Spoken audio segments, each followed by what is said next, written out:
আজ হচ্ছে মঙ্গলবার, মঙ্গলবার দিন ও নিরামিষ খায়, তো দেখা যাক কি করা যায় আজকে। ভাত ডালটা তো হয়ে গেছে, বাদ বাকি দেখছি কি করা যায়। ডাল বলতে মুগের ডাল হয়েছে আর ভাত হয়েছে। এখন আমি একটু চা বসাবো। আমি চা খাই না, মানে ভাই উঠবে, ও একটু খাবে, তারপর ও আবার স্নান করে পুজো দিতে বেরোবে। তো ঝটপট করে কাজগুলো করছি না, কটা জিনিস ভাবছি আজকে একটু কাচবো, কারণ ওয়েদারটা ভালো আছে, সমস্ত কাজ করা যাবে, কোনো অসুবিধা হবে না। চলো কাজগুলো করে নিই।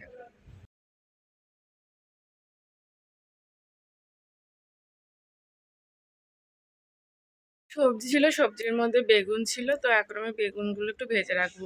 ভাত হয়ে গেছে, ডাল হয়ে গেছে, বেগুনগুলো ভেজে রাখবো, তারপর দেখা যাক কি করা যায়। যত বেলা বাড়বে তত খাবারের আইটেম বাড়বে। এখন আপাতত এইটুকুনি করে রাখি। বেগুন অনেক কটাই ছিল, মানে গরমে তো পুরো শুকিয়ে যাচ্ছে, ভাবলাম এই 4টে মতো ভাজি, আর বাদ বাকি যেগুলো আছে সেগুলো অন্যদিন একটা তরকারি করা যাবে।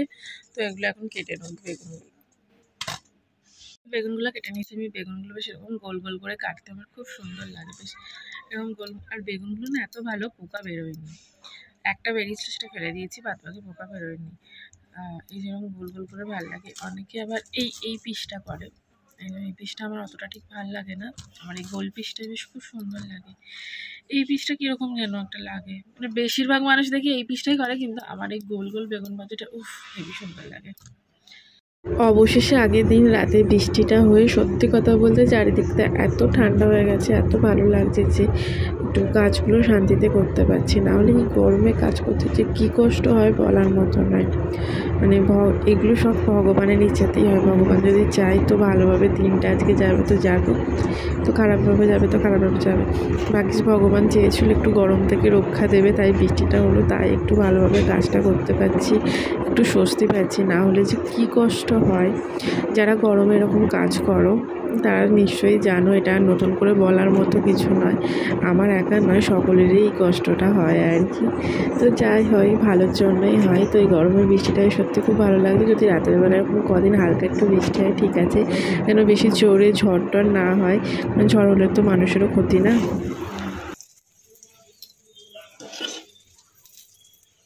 এদিকে আমার বেগুন ভাজা হয়ে গেছে, এদিকে বেগুন ভাজা কমপ্লিট। এই কটা ভাজা হলে হয়ে যাবে। আর এই বাটির মধ্যে রেখে দিয়েছি, বেগুন ভাজাটা হয়ে গেছে। আর এইদিকে আমি ব্রেকফাস্ট করবো বলে আমার ব্রেকফাস্ট বানানো হয়ে গেছে, ভাত হয়ে গেছে, ডাল হয়ে গেছে, বেগুন ভাজা হয়ে গেছে, আর ব্রেকফাস্টও রেডি হয়ে গেছে। এখন বেগুন ভাজাটা নামিয়ে আমি ব্রেকফাস্টটা করে নেবো। এখন প্রায় 9:30টার মতো বাজে। তো বেগুন ভাজার পর আমার ব্রেকফাস্টটা রেডি করে নিয়েছি, এখন একটু ব্রেকফাস্টটা খেয়ে নেবো। তাড়াতাড়ি করে খেয়ে নিই, খেয়ে বাদ বাকি কাজগুলো সব করতে হবে। ওদিকে আমার কাজ হয়ে গেছে, বলতে দেখলেই তো কি করলাম।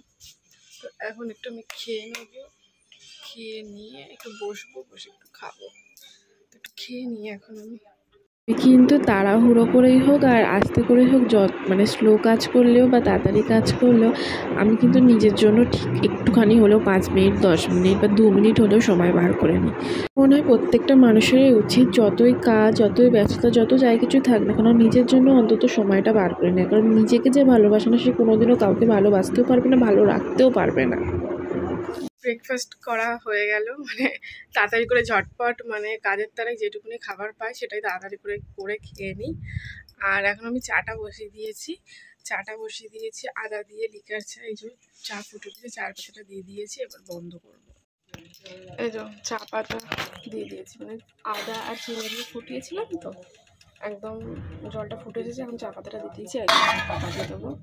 তো 10 মিনিট বাদ তুলবো, লিকার চাটাও সুন্দর হবে, চা পাতার গন্ধটাও সুন্দর বেরোবে। চাটাও সুন্দর করে রেডি করে রেখেছি। এখন ওই বাড়ি যাবো, ওর কটা জামা কাপড় আনবো, এনে ভিজিয়ে দেবো। তারপর ও উঠলে স্নান করতে যাবে, যখন আমি ঘর দৌড় মুছে বিছনা গুছিয়েও জামা কাপড় কেটে স্নান করে পুজো দিয়ে নেবো। কিন্তু ও কখন উঠছে এটাই হচ্ছে ইম্পর্টেন্ট। কারণ ও যত লেটে ওঠে আমার কাজ করতে তত লেট হয়ে যায়। কারণ ঘুমিয়ে থাকলে মাঝে সাঝে না, যেদিন তাড়াতাড়ি আমি ঘর তো ঝাড়তেও মুছে নিই, কিন্তু তাও আবার সেই আবার উঠে গেলে আবার সেই নতুন করে করতে হবে, মানে ডবল খাটনি হয়। তো দেখি এখন উঠেছে কিনা, এদিকে কাজটা করতে করতে ও যদি উঠে যায় তো ভালো। জামা কাপড়গুলো এখন ভিজিয়ে দিই। আমার এই রোজকার রুটিন প্রতিদিন আমি জামা কাপড় ভেজাই, হয়তো একদিন দুদিন বন্ধ দিই বা কোনো দিন ধরো শরীরটা ভালো লাগছে না, করলাম না, বা যেদিন ভালো থাকে করে ফেলে, এরকম। মানে আমার মতে বলে প্রত্যেক দিনের কাজ যদি প্রত্যেক দিন করে নিই তাহলে কাজটা অনেকটা কম হয়। ওই জন্য আমি না জামা কাপড় জমাই না। মানে শীতকালের দিকটা একটু মাঝে সাঝে জমে যায়, কিন্তু গরমকালে একদমই জমাই না। সকালের দিকে না হলেও বিকেলের দিকেও আমি জামা কাপড় কেচে নিই। তো আমি প্রত্যেক দিনে যেটা হয় সেটাই কেচে নিই, তাহলে আমার কাজটাও কম হয়, খাটনিটাও কম হয়, অনেক কাজ কম হয়ে যায়, এত জমে থাকে না। তো আমার মতে বলে এইরকমভাবে কিছু কিছু আগে থেকে একটু এগিয়ে এগিয়ে কাজ করলে না কাজটা অনেক সোজা হয়ে যায়, আর করতেও মানে অসুবিধাটা হয় না, কষ্টটা হয় না। ওদিকে রান্নাবান্না করে জামা কাপড় কেচে ধুয়ে মেলে তারপর এদিকে ঘরে চলে এসেছি, কারণ ও বেরোনোর পরেই আমি বিছনা গুছিয়ে ঘর ঝাড় দিয়ে ঘরটা মুছে তারপর স্নানে যাই। তো ও যতক্ষণ না বেরোয় তখন আমি কী করি, ওই দিকে যে সমস্ত কাজগুলো থাকে সেগুলো করে নিই। তো এখনও ও উঠেছে, এখনও বেরোয়নি, ওই জন্য গাড়িটা এখনও ঘরে আছে। তো ও বার করবে, ও যেহেতু উঠে গেছে আমি কী করলাম, বিছনাটা গুছিয়ে নিলাম, তারপর ঘরটা একটু ঝাড় দিয়ে নিচ্ছি। তারপর ও বেরোবে, ওর হাতে হাতে সমস্ত জিনিসপত্র দেবো, তারপর ও বেরোনোর পর আমি ঘরটা মুছে নেবো, তারপর চলে যাবো স্নান করতে, তারপর স্নান করে পুজো দেবো।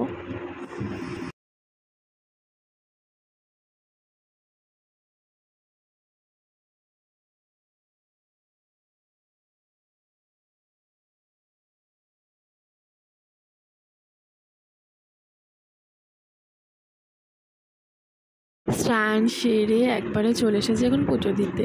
তো আজকেই বললাম ওয়েদারটা সত্যি খুব ভালো বলে না কাজ করতে একটুও কষ্ট হচ্ছে না, মনেই হচ্ছে না। আর গরমটা যা থাকে প্রচুর, মানে কাজ গরম থাকলে কী হয়, একটুখানি পরপরই ক্লান্ত বোধটা হয় আর কি, ক্লান্তিটা হয় ওই জন্য। আর শীতকালের দিনও খুব ঠান্ডা থাকে, তো মানে হাত পা পুরো জড়সড় হয়ে যায়, যেন কাজ করা যায় না। আর গরমকাল দিনে প্রচণ্ড কষ্ট হয়, কিন্তু এই যে ওয়েদারটা এরকম থাকলে কাজ করতে কেন সমস্ত কিছু করতে খুব ভালো লাগে, কোনো রকম অসুবিধা বা কিছু হয় না।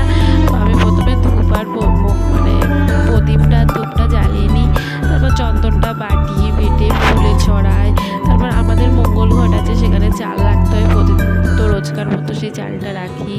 তারপর একটু মোবাইলে ঠাকুরের মানে ফোনে আর কি একটু ঠাকুরের গান চালাই, তারপর আমি শিব ঠাকুরের মাথায় জল ঢালি। তারপর যেরকমভাবে সবাই পুজো দেয় আমিও সেরকমভাবেই পুজো দিই আর কি।